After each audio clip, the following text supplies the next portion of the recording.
আমাদের 34টা international internet গেটওয়ের প্রায় 18টি আইআইজির system এবং ডেটা সেখানে ওই 3টা ডেটা সেন্টারে হোস্ট করা। ত্রাণ পুনর্বাসন অধিদপ্তরের নিচতলায় পুরোটা পুড়িয়ে দিয়েছে।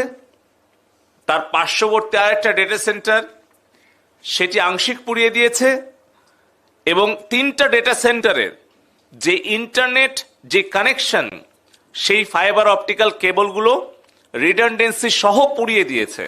আমরা বিকাল 3টা থেকে ধাপে ধাপে এই পরিবেশ পরিস্থিতির কারণে রাত 9টায় আমরা ইন্টারনেট বন্ধ করিনি, ইন্টারনেট বন্ধ হয়ে গেছে। যে ইন্টারনেট যে বন্ধ হয়ে গিয়েছিল তারা বলছে যে সরকার ইন্টারনেট বন্ধ করে দিয়েছে। আমরা ইন্টারনেট সারা দেশে বন্ধ করিনি, ইন্টারনেট বন্ধ হয়ে গেছে।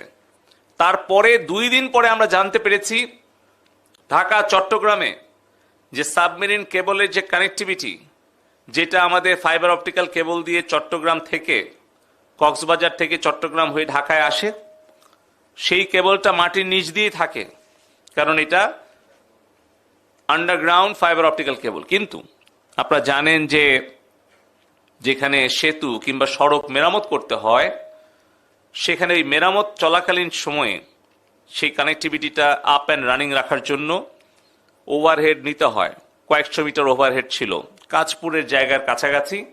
সেখানেও সন্ত্রাসীরা সেই কয়েকশো মিটার যেটা উপরে ছিল সেটাও পুড়িয়ে দেয় এবং তারপরে সেনাবাহিনীর তত্ত্বাবধানে সেটা আমরা মেরামত কাজ শেষ করি এবং আমরা 23 তারিখে যখনই আমরা কারিগরিগতভাবে প্রযুক্তিগতভাবে আমরা এই সবগুলো সমাধান করতে পারি, সাথে সাথে আমরা ইন্টারনেটটা ব্রডব্যান্ড কানেক্টিভিটি আমরা উন্মুক্ত করে দিই।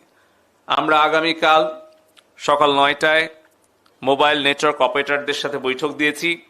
সেই বৈঠকে আলোচনা সাপেক্ষে আমরা যত দ্রুত সম্ভব আমরা চেষ্টা করছি আগামীকাল পরশুর মধ্যেই তাদের সাথে আলোচনা করে আমরা মোবাইল ব্রডব্যান্ডটাও 4G নেটওয়ার্কটাও আমরা উন্মুক্ত করে দেব।